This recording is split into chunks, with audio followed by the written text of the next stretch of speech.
If the earth stops rotating about its own axis, what is the effect on the value of the weight of any object on the surface of the earth? देखिए ये अर्थ है और rotate कर रही है अपने axis पे। Suppose object यहाँ रखा है, तो उस ऑब्जेक्ट का जो रोटेशन है वो इस रेडियस के अकॉर्डिंग हो रहा है, जिसकी वैल्यू हम जानते हैं क्या होती है। ये होता है लैटिट्यूड एंगल लेमडा, और ये भी लेमडा हो जाता है हिसाब से। ये जो हो जाता है वो हो जाता है आर, अगर ये कैपिटल आर है, सामने वाला ये एंगल वाला क्या होता है आर कॉस लेमडा, तो उसका अपना रेडियस आर कॉस लेमडा हो जाता है। उस लिहाज से हमने एक फॉर्मूला डिराइव किया था, हम बार बार डायरेक्ट थोड़ी ना करेंगे, यहाँ तो हम डायरेक्ट क्वेश्चन कर रहे हैं। तो इस पॉइंट पर जो ग्रेविट इस पर एक्सीलरेशन वेट होगा mgp होगा, और क्योंकि m तो बदलता नहीं, तो let's just find out the gp, है ना। Let's just find out the gp, the acceleration due to gravity at this point p which is g surface पे जो नॉर्मली हम 9.81 लेते हैं, 1 minus R omega square by G surface cos square lambda, ये formula निकल के आता है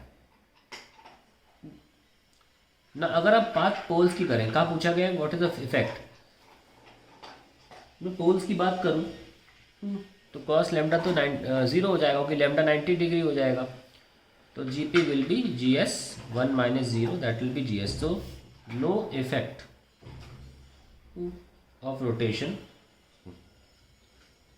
ऑन वेट।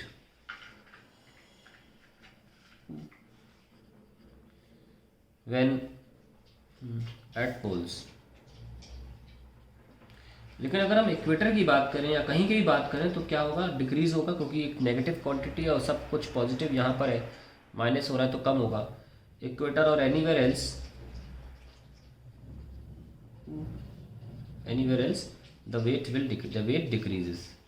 हम हालांकि इक्वेटर पर निकाल के दिखा देते हैं, इक्वेटर पे capital E, it will be G surface 1 minus R omega square, है ना। इक्वेटर पे रेडियस तो खैर कैपिटल आर के बराबर होगा, है ना, ये देख,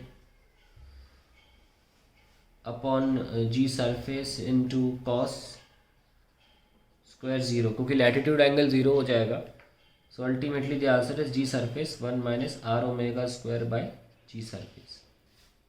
ये R omega square by G surface जो वैल्यू है ये निकल के आती है 0.033 मीटर पर सेकेंड स्क्वायर, काफ़ी कम वैल्यू है। तो इक्वेटर पे जो वैल्यू होगी वो 9.81 माइनस ये जो वैल्यू है ना, मतलब ओवरऑल सॉल्व होके आएगी, हमने पहले भी सॉल्व किया हुआ है इसको, करीब करीब 9.78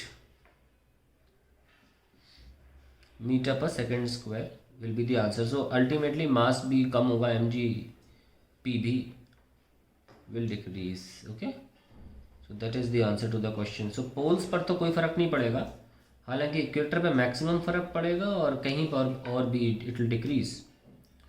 मैं आपको एक बात और बता दूं कि हमारी धरती माँ चपटी है ना। धरती पूरा वो नहीं है, स्फीयर नहीं, चपटी है, हल्का सा बल्जिंग है 21 किलोमीटर इक्वेटर पे, जिसकी वजह से स्फेरिसिटी खो देती है अपनी वो। नाउ यहाँ पर ऑब्वियसली रेडियस है कम और यहाँ पे रेडियस है ज़्यादा, तो ऑब्वियसली हम जानते हैं कि फॉर्मूला जो होता है वो gm/r² होता है, डिनोमिनेटर में रेडियस है। तो अगर पोल की बात करें तो पोल लिख सकते हैं, और जी इक्वेटर पे आएगा gm/r इक्वेटर का square is equals to G equator जो भी है। ये देखा गया है कि पोल्स पर वैल्यू ज़्यादा है इक्वेटर से, कितनी वो बता देता हूँ, gp माइनस जी इक्वेटर, ये आता है करीब करीब 0.018 मीटर पर सेकेंड स्क्वायर। तो पोल्स पर जो वैल्यू है वो ज़्यादा है, कितने से, 0.018 से। एक तो वैसे ही 9.81 होगा उस पर, तो पोल्स पर अल्टीमेटली वैल्यू क्या होगी, 9.81 तो पहले से ही है, क्योंकि ऑलरेडी रोटेशन का कोई फ़र्क नहीं आ रहा।